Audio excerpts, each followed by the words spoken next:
Hello students, welcome to पाठशाला study club. आज हम सीखेंगे इंक्वायरी लेटर, यानी एक ऐसा लेटर जिसके जरिए हम किसी चीज की इंफॉर्मेशन मांगते हैं। सोचिए आपको किसी कॉलेज में एडमिशन लेना है या किसी कोचिंग इंस्टीट्यूट में कोई कोर्स की डिटेल्स आपको चाहिए। तो आप क्या करेंगे? तो आप सबसे पहले उसकी इंक्वायरी लेंगे। अब इंक्वायरी लेने के आजकल तो आपके पास बहुत सारे तरीके हैं। क्या क्या तरीके हैं?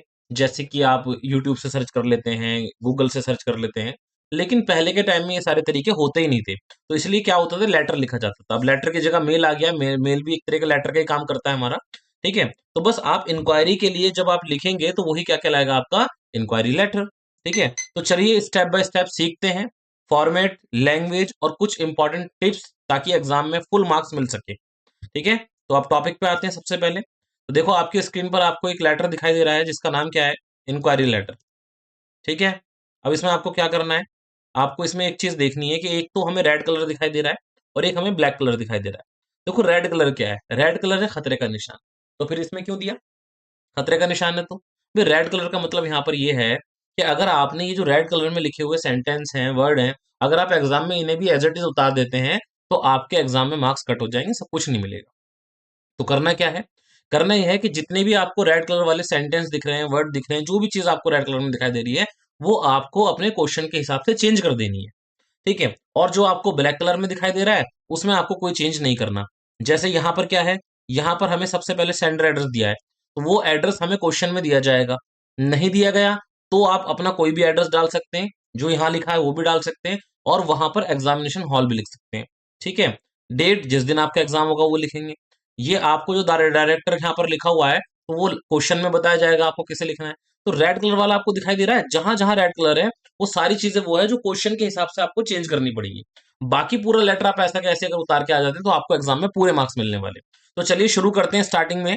सबसे पहले देखते हैं, कोई भी फॉर्मल लेटर हम लिखते हैं तो सबसे पहले हमें लिखना होता है सेंडर एड्रेस। सेंडर एड्रेस की हम बात करें तो यहाँ पर सबसे पहले जैसे आप स्क्रीन पर देख रहे हैं, 127B करदमपुरी एक्सटेंशन, दिल्ली 110094। ये किसका एड्रेस है? ये लेटर को भेजने वाले का एड्रेस है, यानी कि हमारा एड्रेस है। लेटर तो हम ही लिख रहे हैं ना, तो हमारा ही एड्रेस आएगा। तो ये एड्रेस हम कहाँ से लिखे? यूजुअली कई बार ऐसा होता है कि क्वेश्चन में ये एड्रेस दे दिया जाता है, जैसे क्वेश्चन में लिखा होता है यू आर अंकित और अनीता लिविंग एट, और आगे आपका एड्रेस होता है।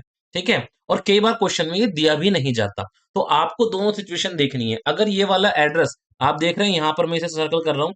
ठीक है। ये एड्रेस आपको देखना है, अगर ये क्वेश्चन में दिया गया है तो आपको वही लिखना है, फिर आपके पास कोई ऑप्शन नहीं है। लेकिन अगर नहीं दिया गया है तो उस केस में आपके पास ऑप्शन है। ऑप्शन क्या है? पहली चीज, आप कोई भी अपनी मनपसंद एड्रेस, अपने घर का एड्रेस कोई भी यहाँ पर ऐड कर सकते हैं। ठीक है। वैसे हम घर का एड्रेस डालने की सजेस्ट नहीं करते, लेकिन कोई भी एड्रेस लिख सकते हैं। दूसरा एक तरीका होता है, यहाँ पर आप एग्जामिनेशन हॉल लिख दीजिए। क्या लिख दीजिए? एग्जामिनेशन हॉल, क्योंकि लेटर कहाँ से लिखा जा रहा है? एग्जामिनेशन हॉल से लिखा जा रहा है। ठीक है। मैं पूरा नहीं लिख रहा हूँ यहाँ पे, आप समझ जाइएगा। आपको एग्जामिनेशन हॉल डाल देना। उसके बाद एक लाइन छोड़ेंगे। लाइन छोड़ेंगे जब आप, तो उसके बाद आपको डालनी है एक डेट। डेट यहाँ पर रेड कलर से क्यों है? क्योंकि जिस दिन आपका एग्जाम होगा आपको वो डेट डालनी है। जैसे यहाँ पर हमने डेट डाल रखी है 3 सितंबर 2025। अब डेट डेट को डालने का फॉर्मेट बहुत ज्यादा इंपॉर्टेंट है। कुछ बच्चे क्या करते हैं कि मंथ को जो है वो एब्रीवेशन यूज करते हैं, मतलब शॉर्ट फॉर्म में लिखते हैं। सितंबर को लिखेंगे SEP। आपको ऐसा नहीं करना है। जिस फॉर्मेट में आपको स्क्रीन पर डेट दिखाई दे रही है, ये देख रहे हैं आप, आपको कोई कॉमा नहीं लगाना, कोई स्लैश नहीं लगाना, कुछ यूज नहीं करना, सीधे सीधे डेट डालनी है 3 सितंबर 2025। उसके बाद फिर से एक लाइन छोड़ देनी है। लाइन छोड़ने के बाद आप यहाँ पर क्या करेंगे, किसको लेटर लिख रहे हैं? जैसे मैंने यहाँ लिखा द डायरेक्टर। ठीक है। अब आप इंक्वायरी किससे कर रहे हैं ये आपको क्वेश्चन में बताया जाएगा कि आपको लेटर किसे लिखना है। मैनेजर को लिखना है, डायरेक्टर को लिखना है, या जिसे भी आपको लेटर लिखना है, तो वो तो आपको वहीं से पिक करना है। ठीक है। जैसे हम यहाँ पर लेटर किसे लिख रहे हैं? डायरेक्टर को। अब कहाँ के डायरेक्टर हैं? पाठशाला इंस्टीट्यूट के डायरेक्टर हैं, उनको लेटर लिखा जा रहा है, उनका यहाँ एड्रेस है। ये भी कई बार जो है 90% चांसेस होते हैं आपको वहां पर, 90% चांसेस है कि आपको क्वेश्चन में ही मिल जाए। नहीं है तो आपको ये एड्रेस भी कई बार बनाना पड़ जाएगा, 2 लाइन के अंदर इसे कवर करना है। फॉर्मेट को ध्यान से देखिए, ऐसे ही रखना है। 2 लाइन में आपको ये कवर करना है, 1 लाइन में डेट आएगी, और ये मिलकर आपको डेजिग्नेशन और एड्रेस, आपकी 3 लाइन कवर हो जाएंगी। उसके बाद फिर से 1 लाइन आपकी यहाँ छूट जाएगी। देन आपको लिखना है सब्जेक्ट। सब्जेक्ट क्या है? इंक्वायरी लेटर है तो इंक्वायरी होगी। इंक्वायरी रिगार्डिंग द, अब यहाँ पर आपको इंक्वायरी करनी है। देखो ये तो आपको क्वेश्चन में मिलना ही मिलना है। वो आपसे पूछेंगे ना आपको किस चीज की इंक्वायरी करनी है, तो यहाँ पर हमें इंक्वायरी करनी है किसकी? हमें इंक्वायरी करनी है स्टूडेंट एक्सचेंज प्रोग्राम की। स्टूडेंट एक्सचेंज प्रोग्राम एक प्रोग्राम होता है, उसके बारे में हमें नहीं जानना। क्यों नहीं जानना? वो हमारा टॉपिक नहीं है। एग्जाम में कोई भी टॉपिक आ सकता है, बस उस टॉपिक का नाम आपको लिखना है। कई बार बच्चे सोचते हैं कि सर इस टॉपिक पर आया था, हमें इसकी जानकारी नहीं थी। अरे भाई, आपको जानकारी होने की जरूरत नहीं है, आपको लेटर लिखना है। आपको तो खुद जानकारी इकट्ठी करने के लिए लेटर लिखना है, ठीक है ना। तो किसी भी टॉपिक पर आया, आपको सोचना ही नहीं है, आपको बस उस टॉपिक का नाम क्वेश्चन से पिक करके यहाँ पर लिख देना है, ठीक है। इस रेड कलर में जो आपको स्टूडेंट एक्शन प्रोग्राम दिख रहा है, उसे हटाकर आप यहाँ पर लिख देंगे। आगे हम देखते हैं, सबसे पहले यहाँ पर लिखा है सर, तो ये आप डाल देंगे, कोमा लगाएंगे, लिखना शुरू करते हैं। This is with reference to the advertisement publish in the Hindu. तो किसके रेफरेंस में हम ये लेटर लिख रहे हैं? दिस इज विद रेफरेंस, यानी कहां से हमने इसको देखा है और उसकी जिसे हम लेटर लिख रहे हैं। तो द हिंदू में हमने इसे देखा था, जो पब्लिश हुआ था, कब पब्लिश हुआ था? 1 सितंबर 2025। अब एक चीज देखिए, यहाँ पर ऊपर क्या डेट डाली है हमने? 3 सितंबर। और यहाँ क्या डेट डाली है? 1 सितंबर। तो आपको क्या करना है, जो डेट होगी यहाँ पर नीचे जो आप डालेंगे, जब आप अपनी बॉडी ऑफ लेटर लिखेंगे, तो वो 1-2 दिन पहले की डेट डालेंगे। आपने एक दिन पहले लेटर देखा होगा ना, आपने एडवर्टाइजमेंट देखा होगा, आपने न्यूज़पेपर में कहीं देखा हो, कुछ भी देखा हो, ठीक है। तो आपको वही डेट डालनी है कि भाई इस तारीख को आपने पब्लिश किया था, इस डेट में आपने पब्लिश किया था, और हमने वहां से देखा है, और हम कुछ उसको देखकर उसी के रेफरेंस में हम लिख रहे हैं। यहाँ द हिंदू क्या है? ये न्यूज़पेपर का नेम है। न्यूज़पेपर का नेम कुछ भी आप लिख सकते हैं, यूजुअली एग्जाम में नहीं दिया जाता, लिख दिया जाता है लोकल न्यूज़पेपर और नेशनल न्यूज़पेपर। तो कुछ बच्चे कंफ्यूज हो जाते हैं कि लोकल न्यूज़पेपर क्या है और नेशनल न्यूज़पेपर क्या है, ठीक है। लोकल मतलब जो आपके एरिया में, आपके सिटी का पेपर है, बाहर नहीं जाता, और नेशनल जो पूरे इंडिया में जाता है। द हिंदू एक नेशनल न्यूज़पेपर है, तो उसके अंदर हमने ये पढ़ा था। Regarding the student exchange program, देखो जो आपने सब्जेक्ट में डाला था, ठीक है, जो आपने सब्जेक्ट में डाला था वही आपको यहाँ पर लिखना है, ठीक है। Being offered by your institution, जो आपके इंस्टीट्यूट द्वारा ऑफर किया जाता है। तो इसका मतलब क्या हो गया कि जो हम लेटर लिख रहे हैं किसके रेफरेंस में लिख रहे हैं? एडवर्टाइजमेंट के रेफरेंस में लिख रहे हैं। कौन सा एडवर्टाइजमेंट? जो पब्लिश हुआ था कहां पर? इन द हिंदू, ये अखबार का नाम हो गया। कौन सी डेट में? 1 सितंबर 2025।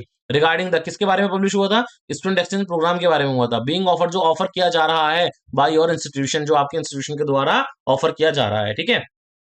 ये तो हमने बता दिया कि हम कहाँ से ये लेटर लिख रहे हैं, ठीक है। अब हम आगे क्या लिखेंगे? अब हम लिखेंगे हमें क्या चाहिए। I am keen to join the student exchange program, मैं बहुत ज्यादा क्या हूँ, उत्सुक हूँ, क्या करने के लिए? स्टूडेंट एक्सचेंज प्रोग्राम को ज्वाइन करने के लिए।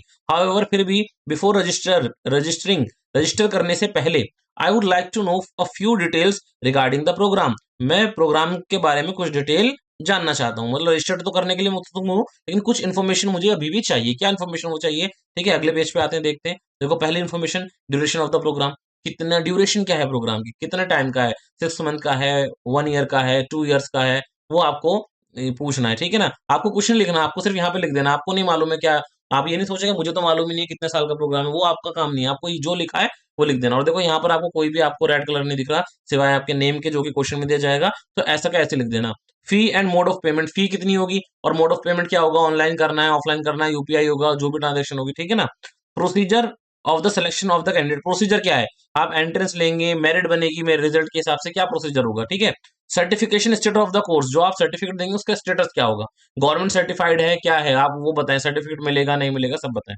एलिजिबिलिटी क्राइटेरिया, यानी कि कौन कौन अप्लाई कर सकता है, ठीक है। उस कोर्स में एडमिशन लेने के लिए 10th पास चाहिए, 12th पास चाहिए, आप एलिजिबिलिटी बताएं, ठीक है। ये आपने फॉर्म, वो अपनी इन्फॉर्मेशन मांग ली। अब आगे आप क्या कहेंगे? आप लिखेंगे, I request you to kindly send the requisite information, मैं आपसे रिक्वेस्ट करता हूं कि जो जरूरी इन्फॉर्मेशन है उसको सेंड कर दीजिए at your earliest, so that, मतलब अपनी सुविधा के अनुसार जल्द से जल्द, so that I may register for the above mention program, ताकि मैं रजिस्टर कर सकूं किस पर? जो ऊपर प्रोग्राम दिया गया है उस पर। I I enclose a self addressed envelope for your reply, reply के लिए मतलब क्या है कि मैं आपके रिप्लाई के लिए एक सेल्फ एड्रेस एनवलप लगा रहा हूँ। मतलब मैं एक एनवलप लगा रहा हूँ जिसमें मेरा एड्रेस लिखा हुआ है, ठीक है। तो आप रिप्लाई जो करें उसी पर कर दे जिसमें मेरा एड्रेस लिखा हुआ है, ठीक है ना। Looking forward to your quick response, मुझे उम्मीद है आप जल्दी ही रिस्पॉन्स करेंगे, ठीक है। योर्स ट्रूली, अब यहाँ पर नाम दे रखा है आलिया, इसे भी रेड कलर से क्यों लिखा है? आपको क्वेश्चन में नाम दिया जाएगा, यू आर अंकित, अनीता, तो आप जो भी हैं, ठीक है। बॉय हैं तो अंकित लिखें, गर्ल्स हैं तो अनीता लिखे, वैसे ऐसा कोई हार्ड एंड टफ रूल नहीं है, ठीक है। लेकिन फिर भी इसका ध्यान रखें कि जो क्वेश्चन में आपको दिया गया है नेम, वो तो आपको लिखना ही है, ठीक है। वो तो वही नेम लिखना है, कोई दूसरा नाम हम यहाँ पर नहीं लिख सकते। तो ये हमारा इंक्वायरी लेटर हो गया। तो इस आज के लिए थैंक यू, और अच्छे से याद करें इस लेटर को, और एग्जाम में अच्छे से जाएं और अच्छे से नंबर लेकर आए। Thank you.